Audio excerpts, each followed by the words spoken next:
আপনি কি বিদেশ থেকে স্বর্ণ আনার কথা ভাবছেন? তাহলে জেনে নিন 2026 সালের লেটেস্ট ব্যাগেজ রুলস। একজন যাত্রী বিদেশ থেকে বছরে একবার সর্বোচ্চ 100 গ্রাম বা প্রায় 8.5 ভরি স্বর্ণালঙ্কার সম্পূর্ণ শুল্কমুক্ত বা ট্যাক্স ফ্রি আনতে পারবেন। তবে মনে রাখবেন, একই ধরনের অলংকার 12টির বেশি আনা যাবে না। আর আপনি যদি স্বর্ণের বার বা বিস্কুট আনতে চান, তবে বছরে একবার সর্বোচ্চ 117 গ্রাম বা 10 ভরি ওজনের একটি বার আনা সম্ভব। এক্ষেত্রে প্রতি ভরিতে আপনাকে 5,000 টাকা করে ট্যাক্স দিতে হবে, অর্থাৎ 10 ভরির জন্য মোট ট্যাক্স আসবে 50,000 টাকা। সীমার বাইরে স্বর্ণ আনলে তা কাস্টমসে বাজেয়াপ্ত করবে। 12 বছরের কম বয়সী যাত্রীরা কোনো ধরনের স্বর্ণ, অলংকার বা বার শুল্কমুক্ত বা শুল্ক দিয়ে আনার সুবিধা পাবেন না।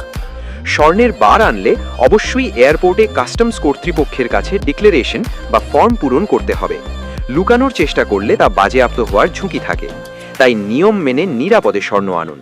এরকম ভিডিও পেতে চ্যানেলটি